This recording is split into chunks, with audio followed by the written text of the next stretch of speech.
almost Shabbat Shalom. Happy Hannukah. Well, Hannukah ended yesterday, but we're still in the spirit of Hannukah.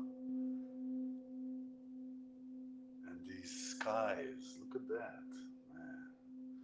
I'll tell you, the minute I step into the frame, everything is going to be washed out because the frame cannot contain me and maintain the light in the background. So that's kind of a bummer.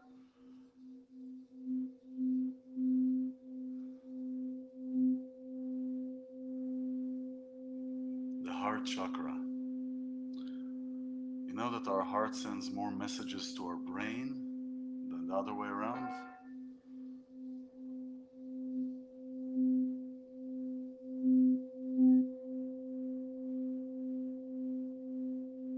And I love working with Tibetan bowls because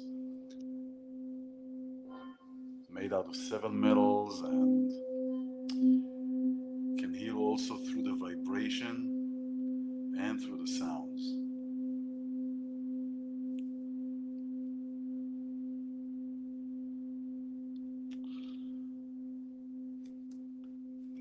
So hello everyone. Oh, if I try, maybe if I be here, maybe if I'll do just half a face. Doesn't work. Anyway, see, that's what happens. Everything flushes out.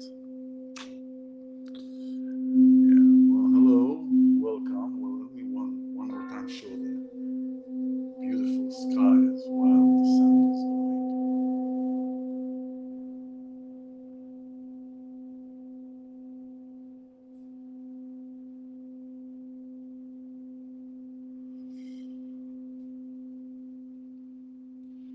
Well, almost Shabbat Shalom. We are at the foothill of Hannukah, but the energy is still here. Let me turn this around here so it's not as bright. There you go. It's not as bright, but you know, when I stand in the frame, it's all washed out, so it's not really a nice view. Well, hello. So, wow, what a week! What a week! What a month! What time of the year we're going through, huh? A lot of things, a lot of realizations, a lot of breakthroughs, a lot of understandings. You know, we just finished Hannukah yesterday, lit the eighth candle of Hannukah, and really it is about, aside from the historical events that happened, symbolism, everything that is in this realm, in this existence, has a spiritual reason and cause. That's, if we look at that, everything has a spiritual reason. Everything has an underlining cause and effect. It's just like a car. A car cannot move without a driver, without the mechanics inside, but ultimately the driver. So the driver is like our spiritual, our soul, our spiritual connection, us as a soul in this human body, in this human experience. So we'll talk about a few things. If you're here for the first time, welcome. I'm iLan Azoulai, a spiritual life coach and a sound therapist, and I help people navigate this human experience. And spiritual doesn't have to mean that you're all, oh, yeah. You know, I just saw a post about spiritual, what do you call it? Spiritual materialism or something like that, where everybody's, not everybody, reconnect, but there are some people that are defining their existence through external things, whether it is jewelry, clothing, way of speaking, and stuff like that. And so it's very, there's a lot of, anyway, everybody expresses themselves as they are. You know, it's a part of a journey. So it's all okay. It's just to see what is serving you as far as your journey, right? So I played now the heart chakra Tibetan bowl to target here. Because when I'm talking about Hannukah, about the light, about having that flame, that little flame that eradicates darkness, that flame is from within. And when we have a little flame, one flame, eradicates darkness, just evaporates. Darkness evaporates.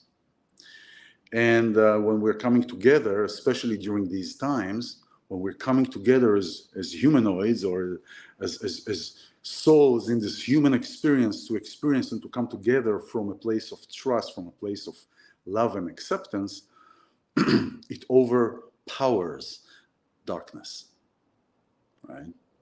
So Hannukah. So Hannukah, here's the difference between Hannukah and other in Judaism, especially what as Jews and Israelis were experiencing now in the past month and a half, the atrocities and the butchery that happened in October 7th in Israel. There's a difference between the holidays, and it's interesting that this happened exactly during this time of Hannukah. The difference between Hannukah, for example, during the Greek, and let's say other times with Hitler or just other times that or Haman during Purim time, the difference is that Hitler and Haman, they wanted to eradicate anything that had to do with Jewish, with the soul. They did not want anything that had to do with, oh, you being Jewish, we need to eradicate you. Like Hitler didn't care. He put even German people and people of his own family. And so because there were some, the grandfather of the grandmother of the sister of the brother had a Jewish connection, so he wanted to eradicate anything Jewish. Same thing with Haman. The difference between the Greek and them is that Antiochus didn't care that you're Jewish. He just fought the culture. He didn't want anything that he put out decrees not to practice the Sabbath, not to put the tefillin, not to circumcise, not to do any of those acts that show that you're Jewish. But he didn't care if you're Jewish or he didn't, want conversion or any of that thing or eradication. So there is a difference here, and there is a difference in the way that the people acted, and it is all correlating to here, to where we are now, right? And it correlates to, and then one would say, well, how come the Maccabees, who were few in number, they were outnumbered in such a great number, they were outnumbered, and yet they won, and yet they eradicated and they got the Greek out, and so they won. What was that power? What was that factor that brought them this victory? Versus, for example, in Nazi Germany, where there were so many victims and 6 million Jews that were so many outnumbers the German, the Nazi party, right? And yet they were still led as sheep or whatever to the extermination points and the camps and all this. And it goes back to trust. It goes back to trust. In Hebrew, trust, emun. When somebody is being asked, let me take it back. When you ask somebody, so usually say, yeah, I trust in God, or don't trust in God. But let's go from that point of somebody says, yeah, I trust in God. And when we ask, what do you mean by trusting in God? Saying, I trust that the God exists. That usually is the answer. The word trust in Hebrew means two things. There is trust, the simple, the straightforward, I trust that God exists. But really the underlying thing is, I put my faith and I put my trust in God. I put my trust that everything that happens for a reason, but more than that, everything that happens for my own good, for my own benefit. So if we're experiencing something, and there is an event, there is something that we're going through, we're looking for a job and we didn't get a job. And some people will just be very upset at it. I didn't get this job. I didn't get this job. What did I do wrong? Why did I? And if we trust that everything that happens for the good of my own spiritual journey, my own spiritual path, means one would say, oh, well, maybe this is not for me. This is not good for me. Or if I'm in a certain situation, this is good for me now. And that level of trust, trusting my own being in God's hands, so to speak, or understanding that everything happens for the good of my journey now, where I am now, right? Only forward, not backwards, only going forward. So going forward, everything that happens now is happening for the good of my journey. And so when we put the trust, and you can tell, bring yourself back to a situation where you're doing something, you're in a certain situation, you're in a certain position, you got a gig, you got an act, you're in a relationship, everything is harmonized. You feel this alignment within you. For artists, when you paint, right? When you paint, when you're doing music, right? Feel this concerto, this alignment, right? Within all, vibrates with all your being, with all every aspect in your body is vibrating.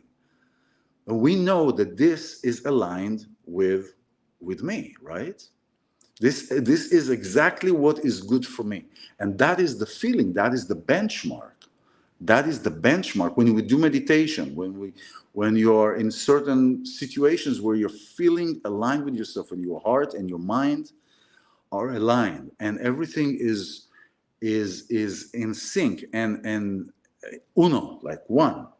Then you feel that, and oh, this is really, I feel good, I feel empowered, I feel great, right?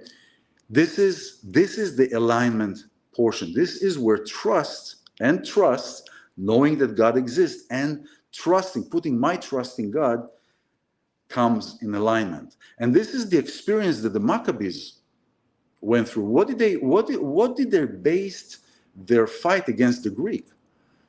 They said, we trust in God, we believe in the Torah, we trust in God, we trust in our whatever is going to be, and we're putting our effort, our hishtadlut, it's called in Hebrew hishtadlut, our effort to do something. It's like we can't just sit and wait that something will fall off the sky. We need to put ourselves into it.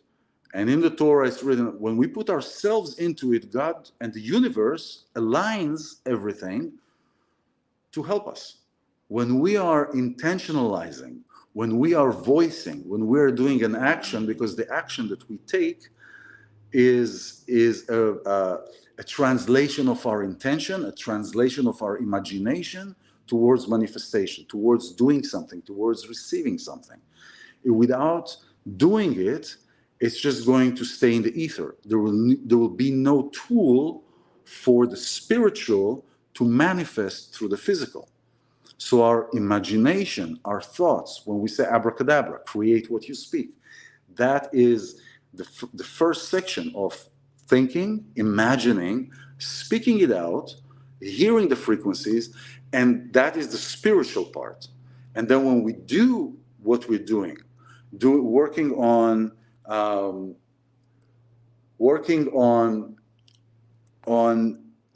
bringing that spiritual into the physical, the action is the tool. Kabbalah, for example, that's the word Kabbalah, a tool, receiving, is a tool to hold that spiritual and to help it manifest through the actions. So now the spiritual is being manifested in the physical.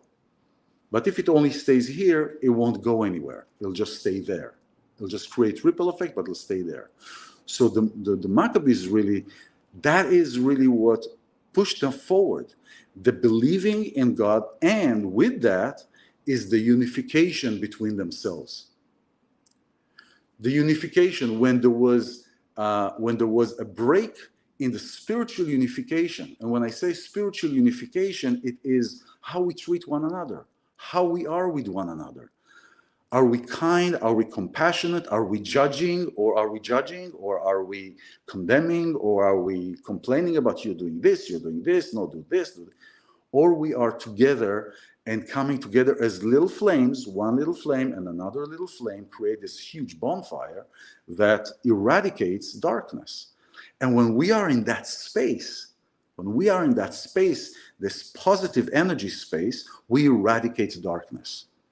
And this is, if we take it back to where we are today with the situation today and with the intent of mind control and this third world war, which is already here as the war on our consciousness, when we do not think critically, we are isolated spiritually. When we do not think critically, we are isolated spiritually, and that affects our physical existence. So when we are thinking critically, we ask why. Why do you want to do that? Why is all the encouragement to do A, B, C, or D, whether it was the shots or whether it is now atrocities here to deviate things, wag the dog, to deviate situations, so we don't think critically as people. The need to get into our head and into our soul and to control everything is being an attack on our consciousness. And so when we think critically, we are aligned spiritually. And when we are aligned spiritually, the world is such a better place. Yeah, right. All right. So that is when we trust. When we trust in the universe, we put our trust in God versus trusting something that is external from us. So when we trust in God, we're trusting our own being. We're trusting in our power. We're trusting in our gifts that God gave us. We're trusting that everything that happens is for the good of our journey, for the good of and the benefit of our spiritual journey. But when we put our trust in somebody else, that somebody else will help, will cause us to feel safe, that somebody else will take care of us, that somebody else has their best interest in us. I'm not talking about a parent relationship. That's an obvious, really. Actually, as a side note, the only if there is an unconditional love in our physical realm, the only unconditional love will exist between a parent to a child, more so between a mother to a child. The relationship between a mother to a child is different than a father to a child. But if there is an unconditional love, that's the frame that it'll exist in this physical experience. So but I'm not talking about that. When we put our trust in a body of government or a body of this or somebody else, or they'll take care of us, we set ourselves up for a failure. So to think critically.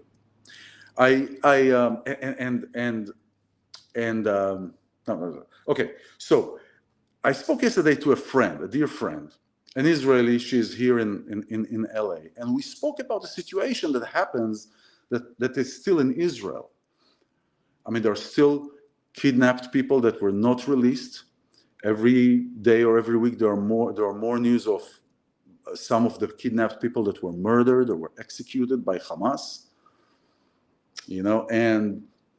And the game of back and forth to release, to give a ceasefire, it's the same old game, but it's there. It's very strong. This is the most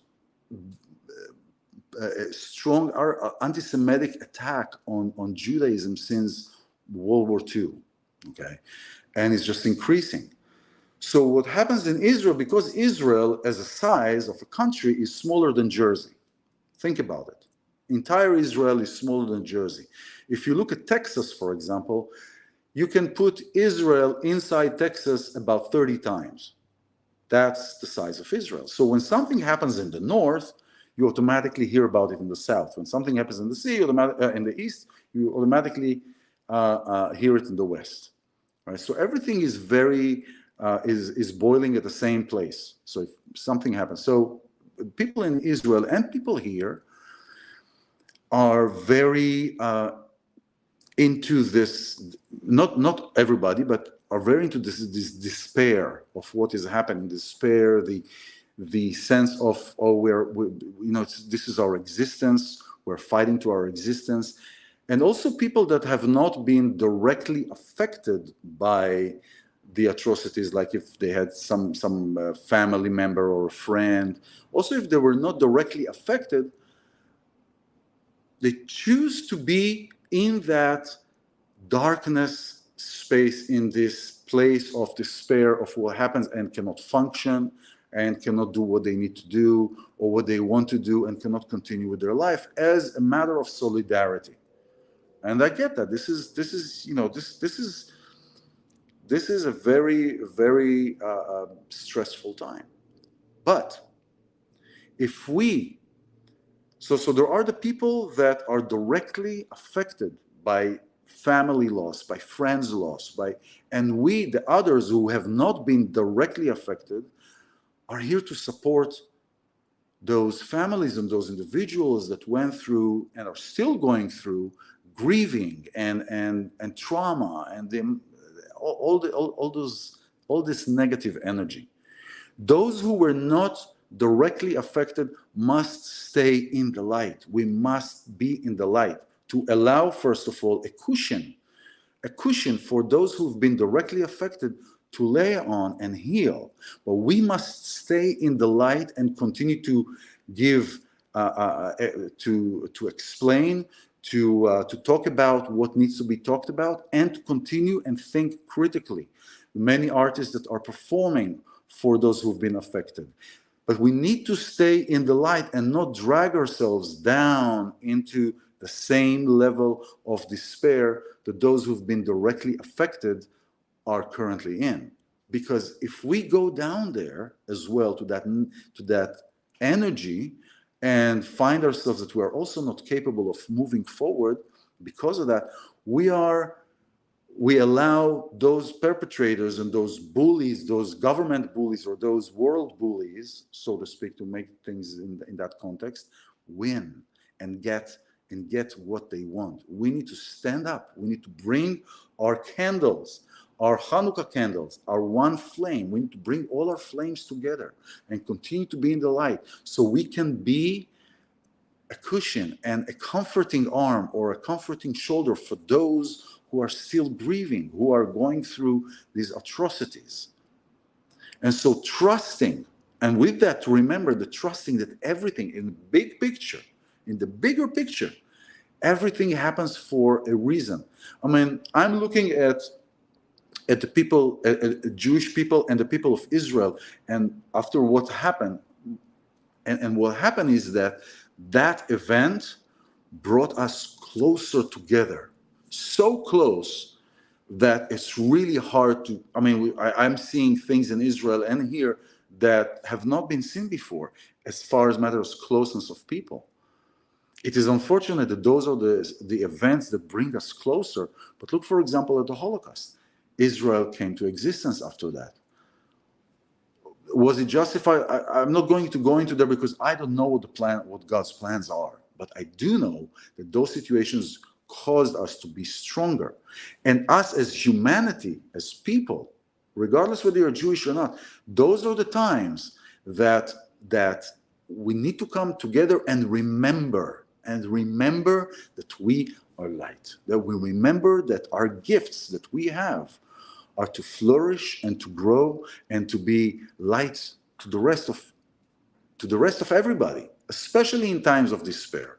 So the end of Hanukkah, one of the blessings that we say, blessed are you, God, Lord of the universe, who created miracles for our forefathers at that time and this time. Back then, at this time. It specifically says that who created miracles back then at this time, because this time is exactly like that time. What happened there happens now. And history repeats itself because people choose not to remember, because people forget to think critically, because people forget to feel critically. Let's feel critically. That light of Hanukkah is a symbolism for every one of us to remember the light within us. Let's see. Hi, Tamara. Oh, lovely to see you. We need to stay in the light. Yes, it is. That's right. That's right. It is difficult. It is difficult, but we are here. We are here to remember and to help those that are in greater despair. Because if we go down there, then think about when we're on an airplane, right? When we go on an airplane, we take a flight. What the flight attendant says first, if there is a situation, put the mask on you first, so you can help your children. I remember when this thing came out when I was in Israel many years ago. People in Israel were, what? How can you say such a thing? This is such a selfish thing. First of all, you have to put on the children, because they come from the emotional place of, no, you have to take care of the child first. Otherwise, I'm a bad parent. No, we have to take care of ourselves so we can help others, so we can be for others. Right? So this Shabbat is beautiful Shabbat like every other Shabbat. And we are at Hannukah, and the portion of this weekend is Miketz. Miketz. And he talks about the dreams that Joseph, that Pharaoh had about the seven. He had the dreams about the seven cows that he saw on the Nile, seven healthy cows, and then seven unhealthy cows came up and ate the cows. And the portion starts Miketz Shnatayim, at the end of 2 years, meaning that Joseph, when he was in the jail in the Egyptian jail. Now at that time, the Egyptian jail wasn't like now. There was no court to appeal and all these kind of things, right? So he stayed there for extra 2 years after one of the ministers went up, who he translated his dream, and he told him, please, when you go back to Pharaoh, remember me and remind me to Pharaoh. And the sages are saying that the reason Joseph stayed 2 more years, because that minister forgot about him, is because he said twice, remember me and remind me to Pharaoh. He didn't trust God. He didn't put his trust in God to take him out. So he put his trust on that person. And because he uttered these words, remember me and remind me to Pharaoh, he got 1 year for every word to stay there, because he did not really put his trust in God, that everything happens for the good and for the good of his own journey. And so putting our trust in God, knowing that everything happens for the perfect journey of our soul, is the key for everything, is the key for manifestation, is the key for creating the life that we want to create for ourselves. Everything. So with that said, thank you so much for being here. This is a wonderful time. It's been a wonderful holiday. And I send love to everybody who is listening, and everybody in Israel, and to you who are here. And I will send you off with another heart frequency to remember our light, to continue to remember our light. And when we think critically, we are connected spiritually. That is.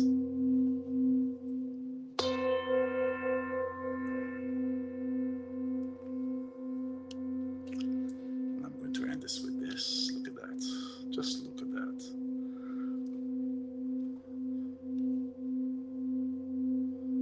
If you have headphones, put your headphones on.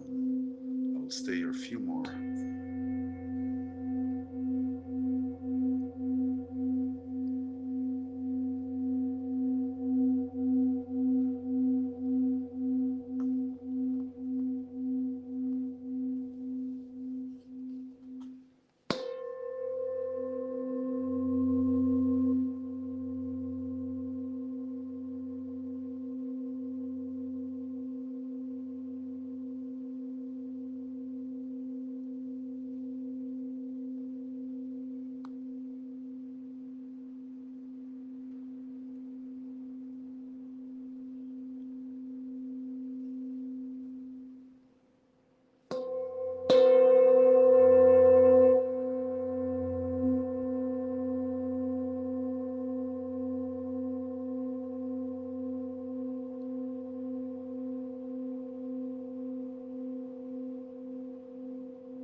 Shabbat Shalom, everyone. Shabbat Shalom, Tamara. Shabbat Shalom, everybody who is here. Remember your light. And let's think critically so we can be connected spiritually.